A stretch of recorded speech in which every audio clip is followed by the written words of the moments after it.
नमस्कार, आप देख रहे हैं स्टेट टुडे न्यूज। मैं हूं आपके साथ हर्षिता। आइए करते हैं खबरों से शुरुआत।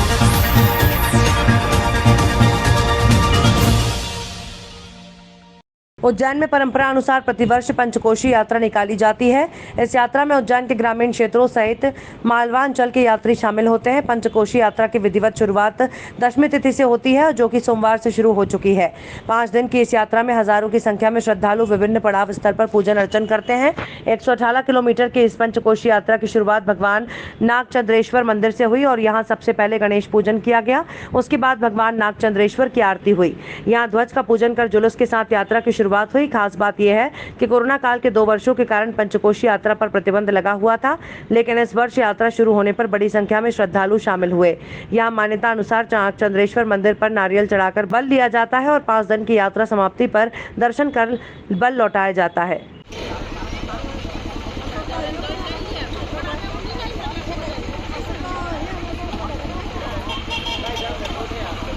उज्जैन के विश्व प्रसिद्ध महाकालेश्वर मंदिर में किए जा रहे विस्तारीकरण कार्य को लेकर मुख्यमंत्री शिवराज सिंह चौहान ने प्रधानमंत्री नरेंद्र मोदी से मुलाकात की।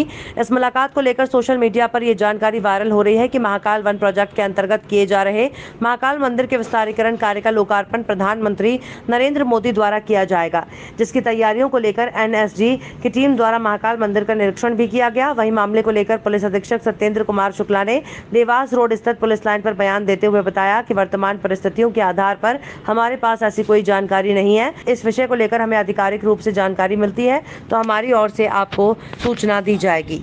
विस्तारीकरण को लेकर सीएम साहब का कहना है, मोदी जी से बात की है, तो उज्जैन में जो चेकिंग चल रही है उसको लेकर कोई दिशा निर्देश आया है? देखिए, हमारी जो उज्जैन में जो चेकिंग का जो है वो एक रूटीन चेकिंग होती है। मैंने पहले भी आप लोगों से चर्चा के दौरान ये बात कही थी कि कई बार की जो आकस्मिक परिस्थितियों में सभी इंटर डिपार्टमेंट कैसे कोऑर्डिनेशन होना चाहिए, उस आकस्मिक परिस्थिति से निपटने के लिए क्या क्या कार्रवाइयाँ की जा सकती हैं, उसको लेकर ये एक्सरसाइज होती है। और वो एक्सरसाइज थी, जहाँ तक आपने माननीय मुख्यमंत्री जी की बात मैंने भी आप लोगों के माध्यम से सुना है। हमारे पास कभी कोई आधिकारिक सूचना आएगी तो आपको अवगत कराया जाएगा।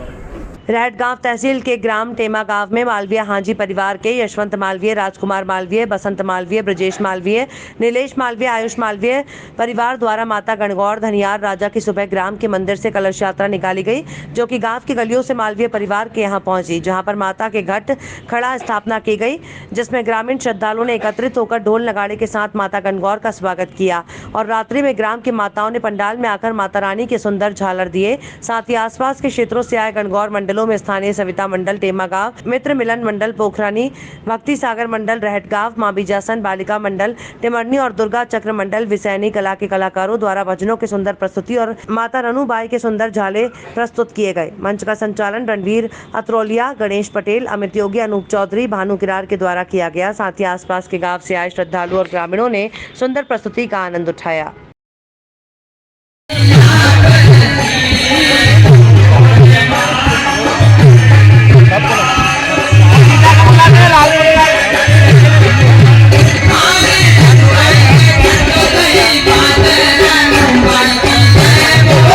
उमरिया जिले के विश्व प्रसिद्ध बांधवगढ़ टाइगर रिजर्व से वन्यजीव प्रेमियों के लिए एक निराशाजनक खबर आई है। पार्क के गश्ती दल को धमोखर बफर परिक्षेत्र के बरबसपुर बीट के कक्ष क्रमांक P126 में एक मादा बाघ शावक का मृत अवस्था में शव मिला।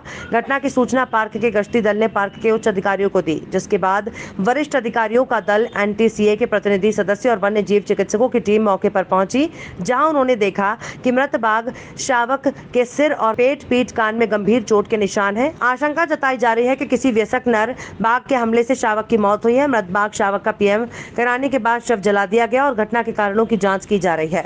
उपमंडलाधिकारी ने बताया कि मृत शावक की उम्र 7 से 8 महीने है। मौका स्थल से सैंपल एकत्र कर प्रकरण की जांच शुरू कर दी गई है। आज दिनांक 24/4 को धमोकर बफर रेंज में बरबसपुर बीट में मादा बाघ शावक के मृत होने की सूचना प्राप्त हुई थी। तो इस संबंध में वरिष्ठ अधिकारियों को अवगत कराया गया।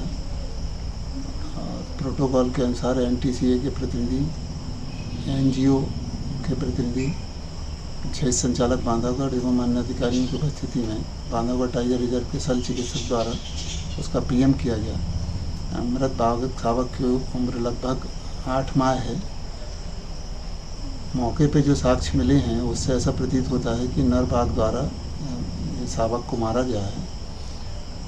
फर्दर जांच के लिए उसका सैंपल कलेक्ट कर लिया गया है और फॉरेंसिक जांच के लिए भेजा जाएगा।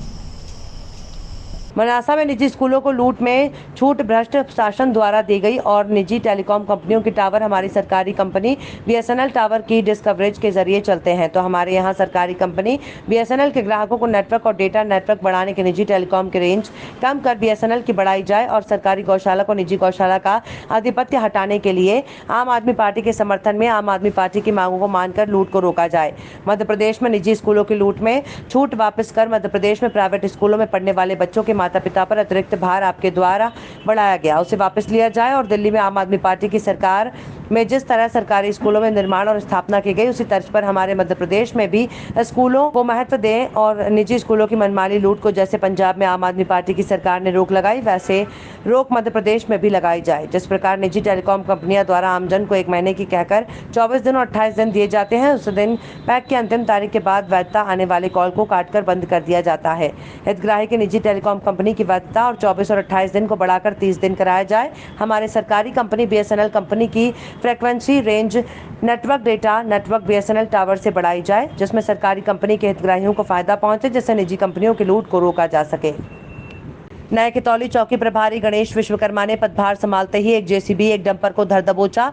मामला यह है कि मुखबिर के द्वारा मिली सूचना पर कटनी जिले के बरही थाना प्रभारी अरविंद जैन के निर्देशन पर चौकी प्रभारी कितौली गणेश विश्वकर्मा के मार्गदर्शन पर प्रधान सोनी आरक्षक आशीष पटेल कोटवार सोहन दाहिया ने ग्राम पंचायत जगुआ पहुंचकर देखा कि एक जेसीबी मरूम खोद रही है और खोदकर खड़े डंपर में लोड कर रही है। कितौली चौकी का स्टाफ मौके पर पहुंचकर दोनों वाहनों को लेकर कितौली चौकी पर खड़ा कराया गया। बताया जा रहा है कि जेसीबी अवैध तरीके से शासकीय भूमि पर उत्खनन कर रही थी।